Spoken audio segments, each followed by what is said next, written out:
Assalamualaikum warahmatullahi wabarakatuh.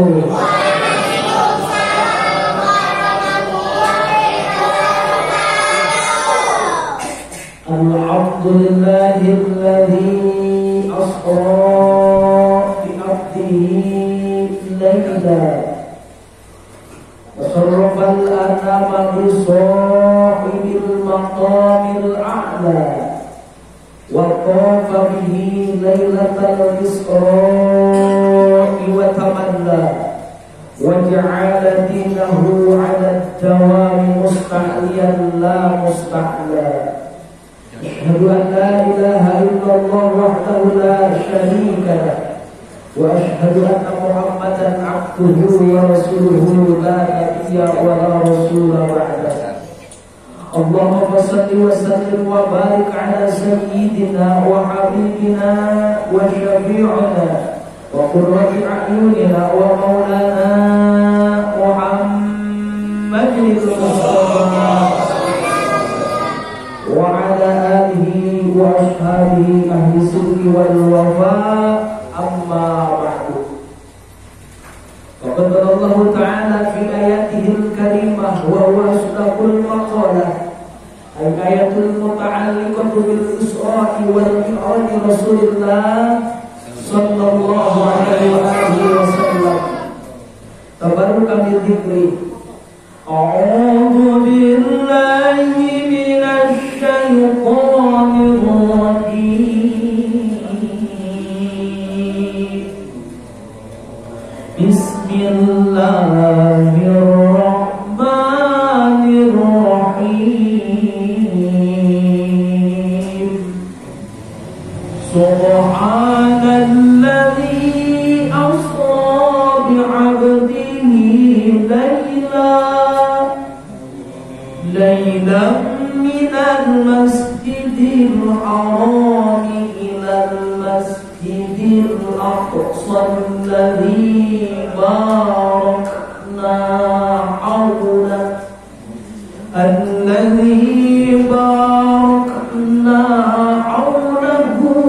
لنريه من آياتنا إنه هو السميع البصير. الآية أيضا من آية والله أعلم ورسوله بحقيقة المراد ويعرضه كذلك. وقال نبينا محمد صلى الله عليه وسلم وصدق معراج المؤمنين الحادث. صدق الله العظيم وصدق رسوله النبي الحبيب الكريم ونحن على ذلك من الشاهدين الشاكرين والحمد لله رب العالمين. Abdul mukarramin wal mu'azzamin, para sahabat kiram, para hujjah, para sepuh tokoh masyarakat, khusus segenap kepengurusan daripada majelis taklim musyawarah Baitur Rahmah Al-Mukarram wal Mu'azzam, para ustaz Ilyas maka Allah buturi hayat amin wa ta'ala biulumin amin. Bila berdoa bersama Allah Subhanahu mudah-mudahan guru-guru kita Ustaz Al-Mukarram wa Ustaz Al-Acep Roji'uddin maka Allah buturi hayat wa nafa'ana biulumin maka Ustaz Agus Jamaluddin maka Allah buturi hayat wa nafa'ana biulumin. Bersama mudah-mudahan guru-guru kita, para asatidz kita, mudah-mudahan beliau semua selalu senantiasa berada dalam naungan dan lindungan serta rahmat Allah Subhanahu wa taala. Amin ya Allah ya rabbal alamin. Tak ketinggalan pula yang saya hormati dan sekaligus saya banggakan sahibul wilayah, orang tua kita bersama yang terhormat Al-Mukarram wal Mu'azzam Abah Haji Rajali maka Allah fi kulli hayati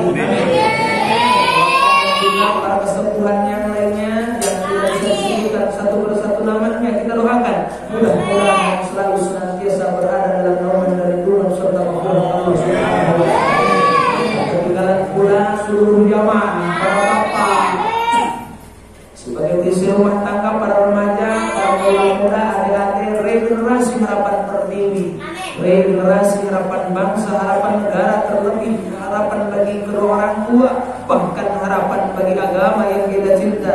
Supaya kita berdoa bersama, memohon dan meminta kepada Allah Subhanahu wa taala.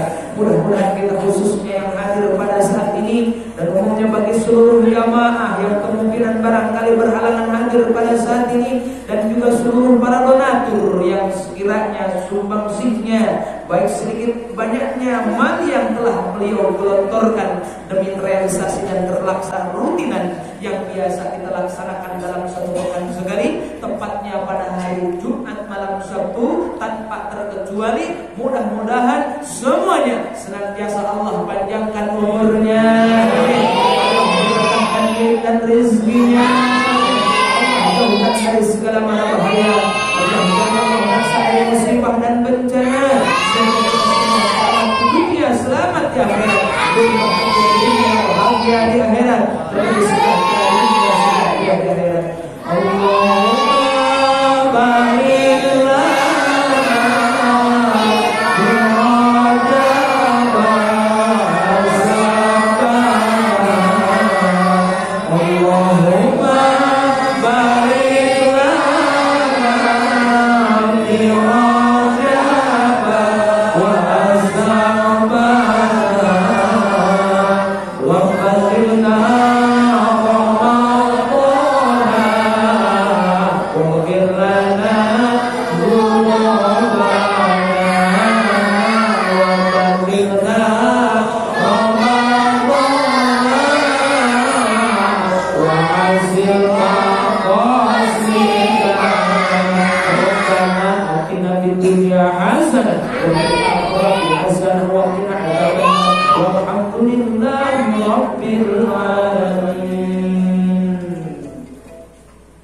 Hadirin jamaah hamba Allah kasih Rasul yang berbahagia, gimana kabarnya pada malam ini? Semuanya pada sehat?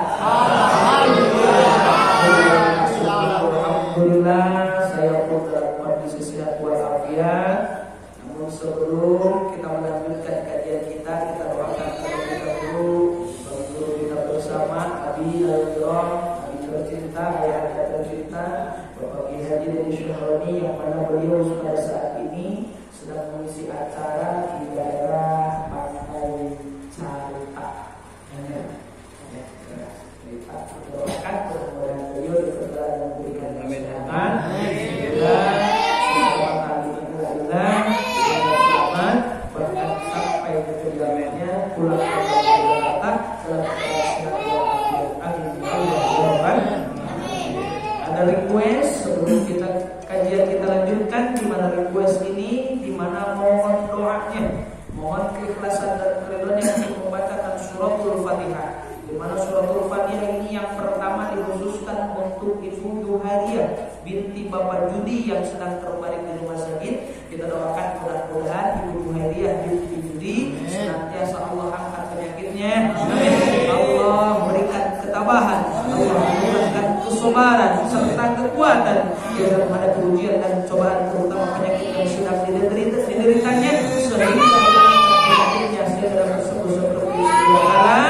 Dan Fatihah yang kedua dikhususkan untuk almarhum, ialah suaminya Bapak Sukanta bin Bapak Sidik, dan juga putranya ialah Nur Hidayat bin Bapak Sukanta. Mudah-mudahan almarhum ini senantiasa diterima iman Islamnya, amin, diterima amal ibadahnya, diampuni segala dosa dan kesalahannya, dijauhkan daripada fitnah kubur, dijauhkan daripada siksa kubur, sehingga Allah tempatkan di tempat yang penuh dengan ridha dan maghfirahnya ini Allah bin riyadil jannah. Akhirnya walakunatin salihah khususan li syifai Yuhairiyah binti Judi wa barakatuh.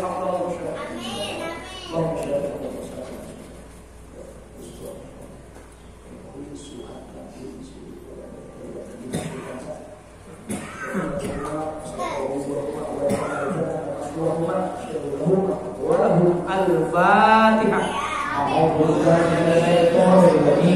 Bismillahirrahmanirrahim.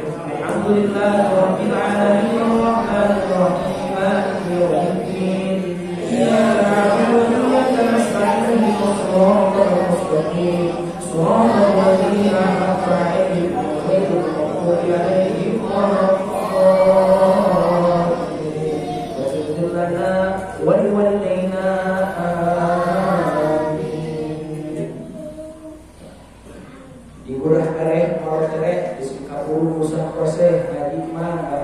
banyak ngaji mah harus lama, meskipun singkat padat, yang penting berkhasiat dan bermanfaat, dengan harapan dan tujuan agar kita semua selamat, dunia selamat, akhirat amin ya Allah ya Rabbal alamin. A'udzu billahi minasyaitonir rajim. Bismillahirrahmanirrahim. Qala al-mu'allif rahimahullahu ta'ala wa nafa'ana bi ulumihi amin. Qala rabbi shrah lana sadrana wa yassir lana amrana wa hlul 'uqdatam min lisanina yafqahu qawlana rabbi zidna ilman nafi'a wa rzuqna rahmatan thayyibah walhamdulillahi rabbil alamin. Bismillahirrahmanirrahim. Makalah ke-10 Shahifah 160. Anil Hasanil Basri rahimahullahu annahu qala maktub fi tawrati khamsatu ahrufin innal ghaniyata fil qanaati wa innas salamata fil uzlati wa innal hurmata fi rabdi syahwati wa innat tamattu'a fi ayyamin qalilatin lima wa inna shara fi ayyamin qalilatin. Makalah ke-10. Sayyidina Hasan Basri radhiyallahu anhu pernah berkata bahwasanya tertulis dalam kitab Taurat ada 5 kalimat, tertulis di dalam kitab Taurat 5 kalimat, yaitu yang pertama, sesungguhnya kekayaan itu ada pada hidup qanaah. 2, sesungguhnya keselamatan itu ada dalam uzlah. 3, sesungguhnya kemuliaan itu ada di dalam meninggalkan syahwat. 4, sesungguhnya kesenangan itu ada dalam kehidupan yang panjang yang surga. 5, dan sesungguhnya kesabaran itu terletak ada dalam kehidupan yang pendek, yakni akhirat. Keterangan uzlah itu bukanlah pergi ke tempat yang sunyi, akan tetapi menghindarkan diri dari pergaulan yang diingkari oleh Allah Subhanahu wa ta'ala dan Rasulnya. Bismillahirrahmanirrahim. Makalah ke-10, di mana ini ada pesan yang disampaikan oleh Sayyidina Hasan Basri radhiyallahu anhu. Beliau menyampaikan bahwasannya maktubun fit Taurati khamsatu ahrufin, ada 5 kalimat yang tercatat, yang tercantum, yang termaktub dan tertuang di dalam kitab Taurat. Sedikit saya bertanya kepada adik-adik, kitab Taurat Allah turunkan kepada Nabi siapa? Ya, oleh siapa? Siapa? Taurat kepada Nabi siapa? Ismail. Nabi Musa gitu. Nabi Musa. Diturunkan ke Nabi Allah Musa alaihis salam. Ismail.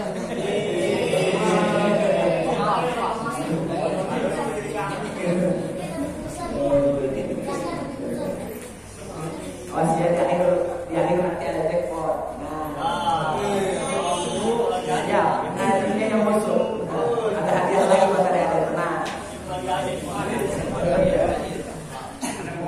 Yang penting intinya dengerin kajian, nanti dipertanyakan. Nah, kalau pengen dapat hadiah, ada pengen.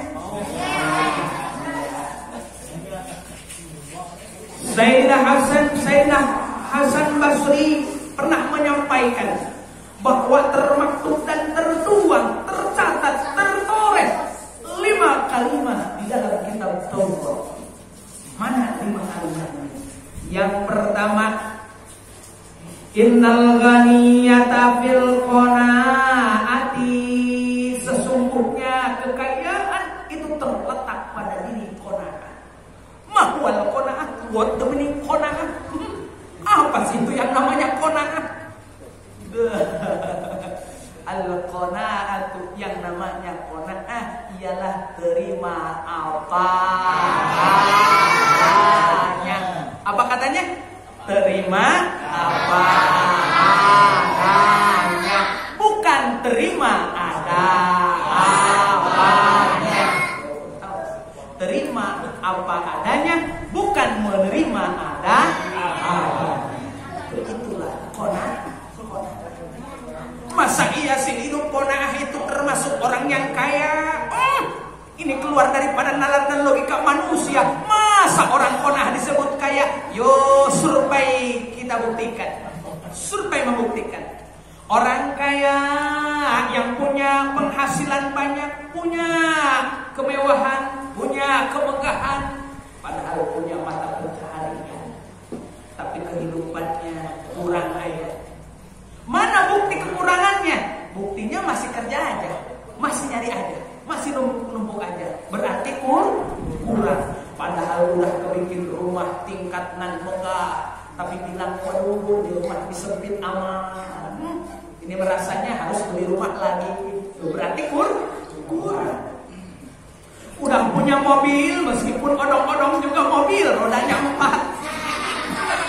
Tapi bilangnya, waduh ini mobil sudah harus diganti. Kenapa alasannya? Kurang enak dibawa kondangan. Kurang mengenakan dibawa kondangan. Kurang, padahal dia punya harta berlimpah ruah, kekayaan serba mewah, rumah bertingkat megah, mobil berkilau-kilau, tetap saja kurang. Apakah itu disebut orang kaya? Yang namanya kaya ketika diberikan sesuatu oleh Allah Subhanahu wa taala, dia terima apa adanya. Meskipun hidup di emperan, tidur tanpa sehelai tikar pun, hanya beralaskan kardus, nikmat aja. Kurang tidak? Kasur yang serba empuk. Ini mah tidur hanya beralaskan koran, beralaskan kardus, tapi dia merasa cukup. Mana bukti cukupnya? Yo, survei membuktikan dia tidur dengan begitu nyenyak. Tidur, padahal di bawah kolong jembatan. Tapi bisa tidurnya, berarti dia cukup. Kalau cukup berarti dia kaya. Nah, sekarang mana orang yang punya rumah megah, mobil mewah, harta berlimpah ruah, tidur nggak nyaman aja, tidur begini nggak enak.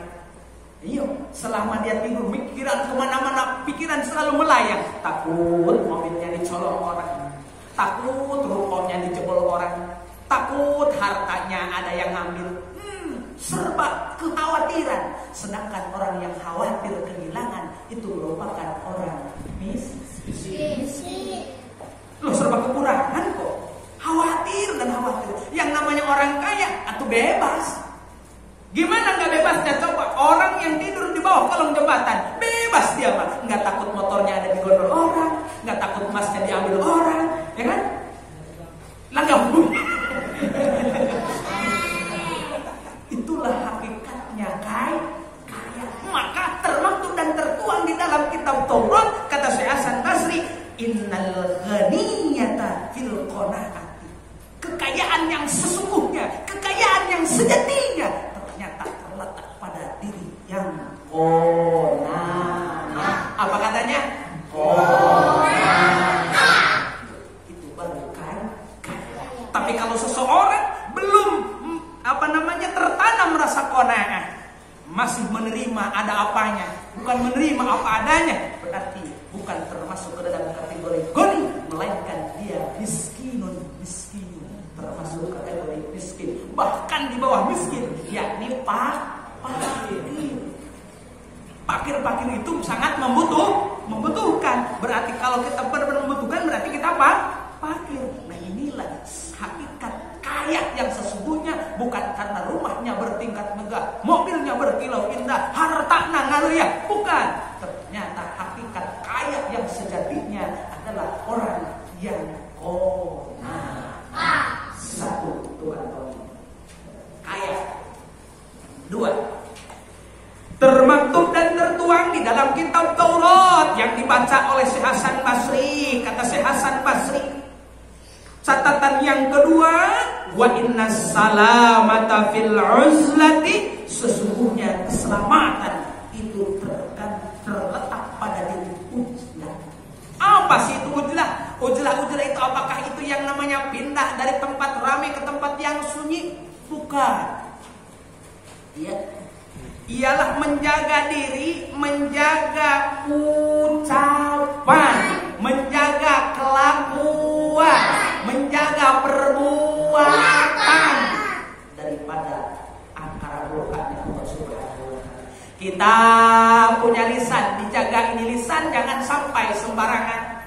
Karena kalau lisan sudah sembarangan, bukti konkret, bukti nyata sekarang sedang viral di mana-mana. Media massa menceritakan berita, mengkabarkan ada seseorang pejabat negara.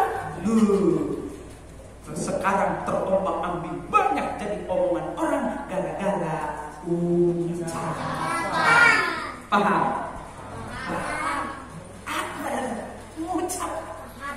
Maka jaga ini lisan. Jaga ini lisan, karena dengan adanya diam diri, baik dari ucapan, baik dari kelakuan, baik dari perbuatan, insya Allah itu akan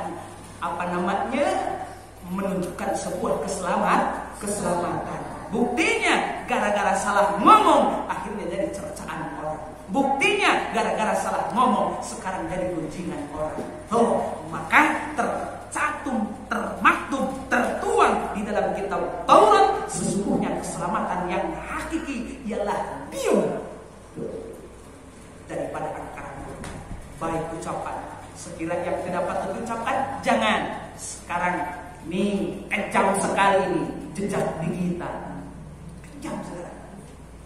Tapi mungkin tempo dulu mas, sebelum ada media massa, belum ada televisi, apapun kita ngomong pada waktu itu doang, hanya orang situ doang yang dengar. Tapi sekarang kita ngomongnya di sawah liok, masya Allah, di Belanda, di Yordania, di Afrika, tahu apa itu saya ngomong apaan barusan. Ini kejam ini. Maka awas, pandai-pandailah untuk menjaga lisan, karena itu pun termasuk keselamatan yang hakiki. Satu dari ucapan. Sekarang inna salamata fil ujlati, sesungguhnya keselamatan yang hakiki, keselamatan yang abadi ialah terletak pada diri ketika kita menghindari daripada angkara murka dengan perbuatan. Nah ini kita berbuat apapun, awas. Jangan sampai kita berbuat yang tidak layak. Mana perbuatan? Sekarang ini kita punya HP. Ini jari, jangan asal ketik aja. Sekarang mah udah diawasi oleh ITE, undang-undang. Nah, awas ini jari, jangan salah ketik. Kita ngetik main share-share aja tanpa kita pahami, langsung di-share aja. Maka guru saya mengajarkan ketika kita mendapatkan kabar dan berita, jangan langsung kita ditampung dengan begitu saja. Udahlah, kalau memang sekiranya kita belum mampu untuk mengcover, jangan berani-berani untuk meng-share. Lebih baik hapus. Insya Allah salam. Tapi kalau kita politik kagak paham, peraturannya seperti apa, ketika oh iya bener, langsung di-share. Akhirnya terpantau oleh undang-undang ITE. Tiba-tiba bruduk jam 12 malam datang polisi. Nangis di penjara. Nauzubillah subhanallah. Jaga perbuatan, jangan sampai salah aturan sehingga kita nantinya bisa terjerumus ke lembah nista yang penuh dengan dosa dan dosa. Nauzubillah subhanallah. Jaga perbuatan, jaga ucapan, karena salah ucap bisa berbahaya. Maka Sayyidina Ali pernah menyampaikan bahwasannya ini lisan laksana bagaikan pedang. Kenapa? Sebab ini pedang bila mana tidak tahu cara menggunakan kotorkah suatu saat ini pedang bisa memotong. Dalam artian ini lidah kalau salah ucap nanti bisa berbahaya, berbalik kepada diri kita sendiri. Maka awas, jaga ini kita punya lisan. Jangan sampai lisan kita salah ucap, akhirnya bisa terperangkap sehingga menjerumuskan kita ke lembah nista yang penuh dengan dosa yang masuk neraka Allah Subhanahu wa taala. Nauzubillah subhanallah. Masih mending kita masih digunjing di alam dunia, masih mending hanya diperebutkan di alam dunia, dilaporkan ke polisi, dilaporkan kepada instansi pemerintahan yang berkewajiban. Itu masih mending. Tapi nanti di akhirat itulah pertanggungjawaban yang sejelas-jelasnya, pertanggungjawaban yang hakiki. Nah, oleh karenanya kata Sayyidina Hasan Basri di dalam kitab Taurat bahwasannya wa inna salamata fil uzlati, sesungguhnya keselamatan yang hakiki ada pada yang menjauh daripada angkara murkanya Allah Subhanahu wa taala. Yang ketiga di gurah kareh morontere termaktub dan tertuang di dalam kitab Taurat bahwasannya ada 5 kalimat. Mana kalimat yang ketiga? Yang ketiga, wa innal hurmata fi rabdi syahwati, sesungguhnya kehormatan, sesungguhnya kemuliaan itu ada ketika kita bisa menahan hawa nafsu. Nih contohnya anak muda, bila mana kalau pengen mulia di hadapan orang tua, anak muda pengen mulia di hadapan teman, awas jaga hawa nafsu.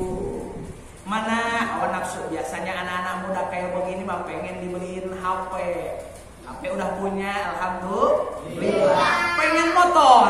Nah, ini kadang-kadang anak-anak muda, mungkin muda-muda tanggung nih pengen dibeliin motor. Udah punya bapaknya ada, nggak mau yang itu mah, nggak mau meong mah. Motor meong apaan kayak begituan ya? Lah sekarang udah nggak zaman, harus apa? Tuh, CBR ini mana? Enggak, ya? Masya Allah, minjak. Nafsu. Bila mana kita tidak bisa menahan nafsu, jelas akan dipandang hina oleh orang tua. Tapi kalau kita mampu menahan nafsu, meskipun kita kepengen, tapi kita bisa menahan nafsunya karena melihat raga orang tua. Oh, orang tua saya mah nggak punya. Oh, orang tua saya mah hanya kerja serabutan, penghasilan tak seberapa. Kalau seandainya saya minta dibeliin motor baru, waduh urusannya ini orang tua bisa ngejual rumah. Lalu kalau orang tua ngejual rumah, lah saya mau tidur di mana? Maka jaga nafsu. Ini kadang-kadang kita nggak mampu menjaga nafsu, hanya mengikuti egonya, mengikuti keinginannya, sehingga memaksakan kehendak. Akhirnya yang jadi korban adalah orang tua. Akhirnya orang tua banting tulang, mati-matian. Ini yang penting anaknya suruh sholat nggak mau, suruh ngaji kagak mau, suruh sekolah kagak mau. Kenapa? Pokoknya yang minta dibeliin motor, nggak dibeliin motor mah nggak mau sholat, nggak mau ngaji. Waduh.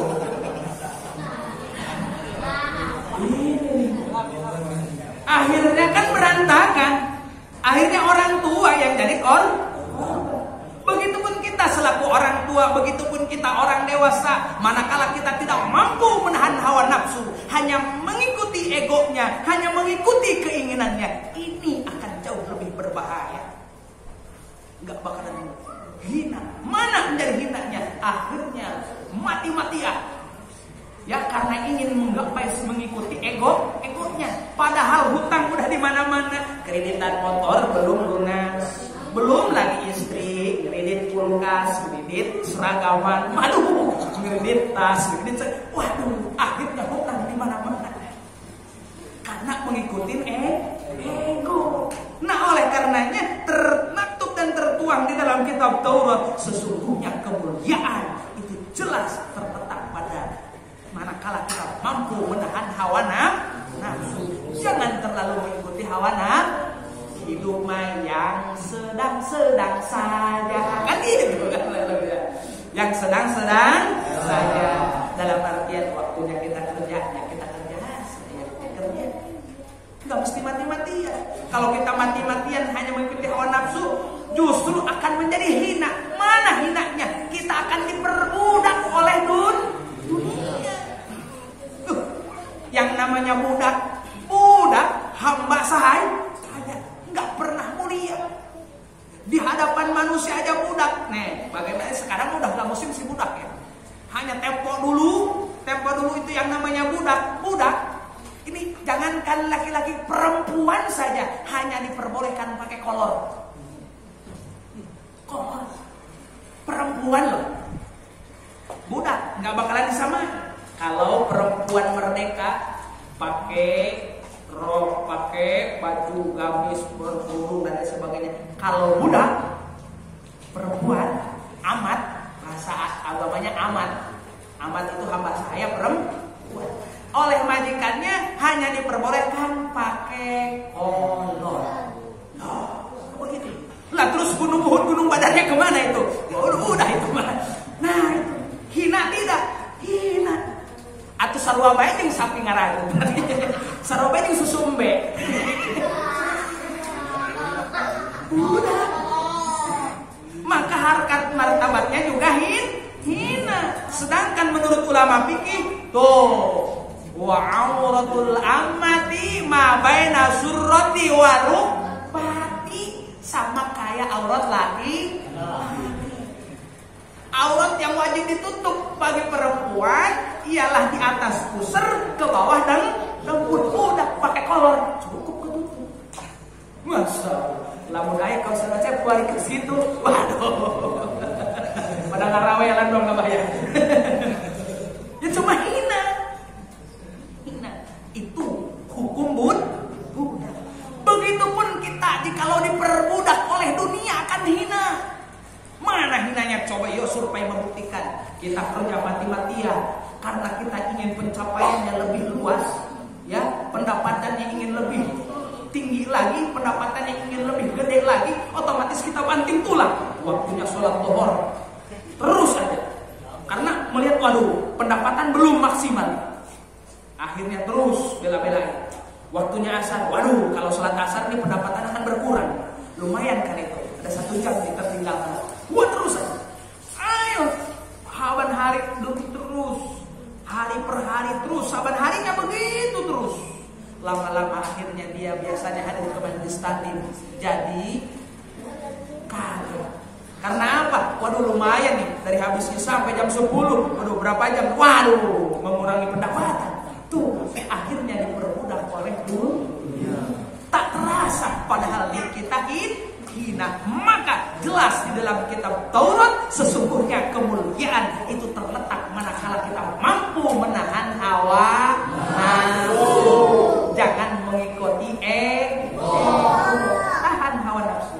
Pengen apa? Lihat deh. Nah, ini berkaitan dengan yang pertama ialah hidup apa adanya, bukan hidup ada apanya. 3. Yang keempat, kata Syekh Hasan Basri termaktub dan tertuang di dalam kitab Taurat. Mana 5 perkara ini? Yang keempat, yang keberapa? Mana yang? Yang keempat, wa inna tamattu'a fi ayyamin tawilatin. Sesungguhnya kesenangan, kenikmatan, kebahagiaan itu terletak pada hari yang sangat panjang. Apa hari yang sangat panjang? Dimaksud yaknil jannah, yang dimaksud oleh ajaran muslim adalah surga. Karena kehidupan di surga adalah dawaman mudawaman abadal abidin, selama-lamanya. Maka kalau ngomong-ngomong di dunia hidup senang belum bisa. Itu senangnya senang majaji. Kesenangan di dunia itu adalah kesenangan majaji. Karena kesenangan yang hakiki hanya ada dalam surga doang. Di dunia kenikmatan yang hakiki tidak akan pernah kita jumpai. Ini termaktub dalam kitab Taurat yang dimaksud. Penjelasan Syekh Hasan Basri membaca daripada kitab Taurat bahwasanya kesenangan yang hakiki itu terletak pada surga. Di dunia kita punya istri cantik, senang mah jadi doang, karena kecantikan istri kita masih di bawah cantik daripada cantiknya bidadari surga. Kita nemu makan enak-enak, senang. Tapi itu sebetulnya kesenangan secara badan. Karena kesenangan hakiki itu lebih nikmat makanan-makanan yang ada di surga. Jauh lebih nikmat daripada makanan yang lain. Mana buktinya? Survei membuktikan semahal-mahalnya itu air minum yang ada di dunia, semahal-mahalnya air minum yang ada di dunia, Masya Allah, itu biasa saja. Biasa saja. Ketika kita minum ini air kelapa, nikmat. Bismillahirrahmanirrahim. Di dunia, nikmat. Ini minum di dunia, nikmat. Tapi nikmatnya masih secara wajar. Tapi coba nikmatnya di akhirat kelak. Nikmat di akhirat kelak ketika kita dihadapkan dengan telaga yang namanya Kausar. Ketika kita meminum dari air telaga Kausar, Masya Allah, satu teguk kita telan, satu teguk kita minum, Masya Allah, kita tak akan pernah merasa haus untuk selama-lamanya. Subhanallah. Satu teguk diminum, takkan merasakan haus untuk selama-lamanya. Minum air kelapa mudah di dunia, barusan minum pengen lagi.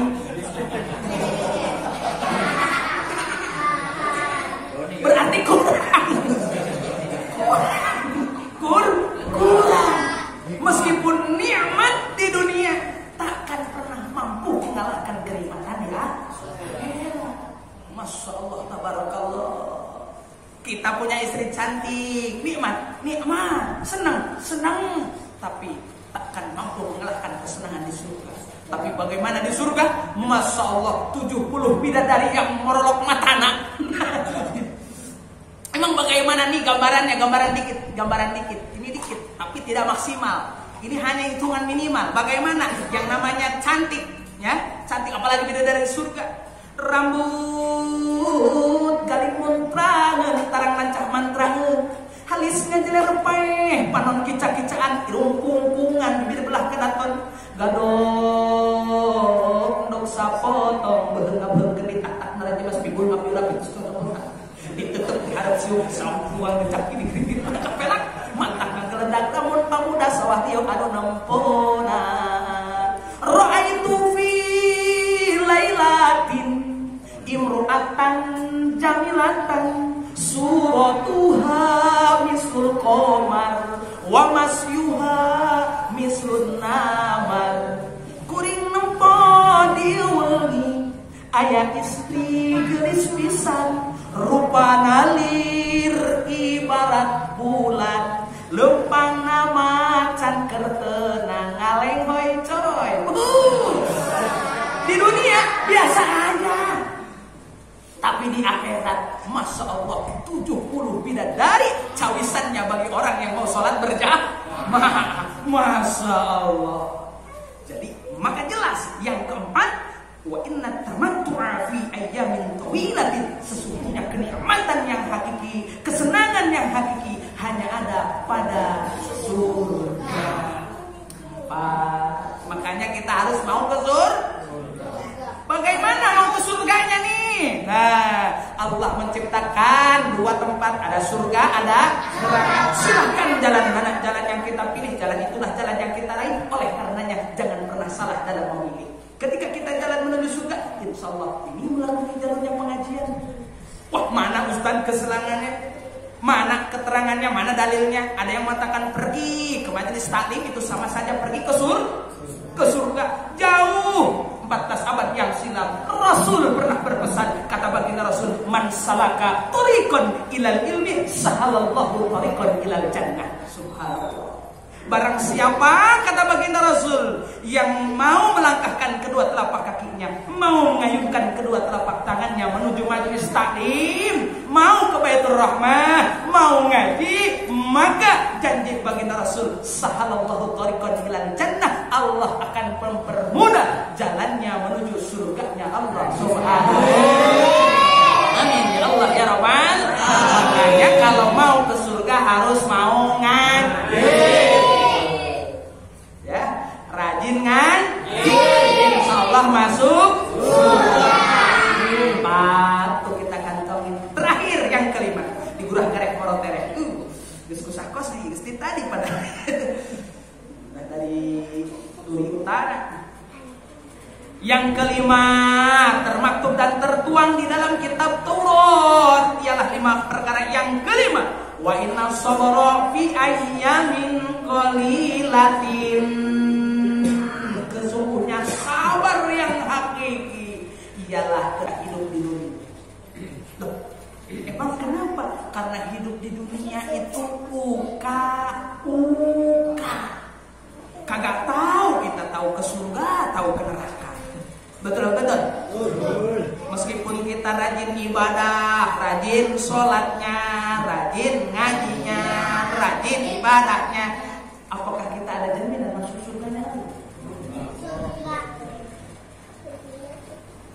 Karena surga Allah ciptakan bukan untuk orang yang rajin sholat. Surga Allah ciptakan bukan untuk orang yang rajin ibadah. Surga Allah ciptakan bukan untuk orang yang rajin puasa.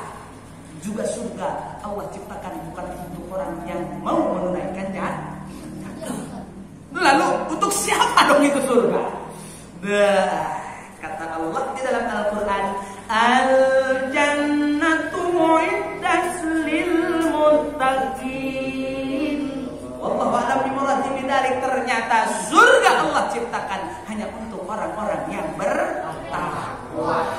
Maka ini kalimat sabar mampu bisa dilaksanakan bila mana dilandasi dengan ketakwaan. Kalau tidak dilandasi dengan ketakwaan, sungguh mustahil rasanya untuk melaksanakan kesabaran. Kenapa? Karena sabar tangkalnya pahit, insya Allah buahnya manis. Sabar. Pohon sabar, pohonnya pahit, tapi insya Allah buahnya manis. Dalam artian sabar itu sulit untuk dilaksanakan, mudah untuk diucapkan. Contoh begini, ada teman kita kena musibah. Apa musibah? Jadi anak muda musibah, dia udah pacaran udah lama, udah ngomong-ngomong nanti mau orang tua, tiba-tiba dinikahin sama orang. Aduh, anak muda nih udah mau ngomong, kita udah pacaran udah lama, udah ngomong iya nanti kita ke pelaminan, iya nanti kita ke kawa, iya, tahu-taunya nyebarin surat sakit gak? Sakitnya tuh di sini. Sakit bukan main. Gimana kata kita sebagai temannya? Sabar ya, sabar. Ngomong mudah, bagi orang yang melaksanakannya bukan main. Masya Allah, bukan main. Maka ini kesabaran nilainya, maka harus dilandasi dengan ketakwaan. Insya Allah bila mana kita dengan dilandasi ketakwaan, insya Allah sabar mampu kita lakukan. Karena sabar mudah untuk diucapkan, tapi sulit untuk dilaksanakan. Apalagi yang ditinggalin nikah. Gimana kalau sudah witun? Masya Allah sakitnya bukan main. Maritu fi lailatin, maritu khilafal goer, sababuhu al-ma'lu, habibi fi yadil akhor.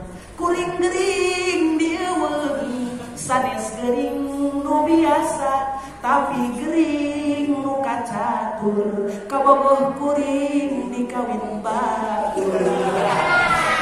Langsung mana Allah bila kata kita sebagai temannya gimana? Sabar cek, sabar. Susah dilaksanakannya. Nah hadirin jamaah sekalian, mungkin kiranya itu saja yang dapat sampaikan. Kurang dan lebihnya mohon dimaafkan. Mudah-mudahan apa yang kita kaji pada malam ini senantiasa ada manfaat dan fadilahnya. Amin. Mudah-mudahan 5 perkara yang kita kaji ini. Yang pertama apa katanya? Qanaah. Orang qanaah itu kaya secara hakiki. Yang kedua ujrah atau menahan menahan diri. Yang ketiga, menahan hawa nafsu. Yang keempat, harus mau melaksanakan perintah Allah, mau menjauhi larangan Allah. Insya Allah akan mendapatkan kenikmatan yang hakiki, yakni masuk surganya Allah Subhanahu wa ta'ala. Yang kelima, sabar. Insya Allah, innallaha ma'as-sabirin. Wallahu a'lam bissawab. Hadirin yang Allah. Namun sebelum kita tutup, sama-sama kita berdoa, memohon dan meminta kepada Allah Subhanahu wa ta'ala agar kita senantiasa dijadikan hamba-hamba Allah yang muttaqin, hamba-hamba Allah yang masuk ke dalam surganya Allah Subhanahu wa ta'ala, yang penuh dengan kekuatan iman wal Islam, tambah taufik dan hidayah, sehingga kita mampu melaksanakan ibadah dengan sesungguh hati, dengan sepenuhnya, semata-mata mengharap ridho dan maghfirah serta kasih Allah Subhanahu wa ta'ala. Rabbana hab lana min azwajina wa dhurriyyatina qurrata a'yun waj'alna lil muttaqina imama. Rabbana taqabbal minna innaka antas samiul alim wa tub 'alaina innaka antat tawwabur rahim. Rabbana atina fid dunya hasanah wa fil akhirati hasanah wa qina adzabannar. Walhamdulillahi rabbil alamin. Assalamualaikum warahmatullahi wabarakatuh.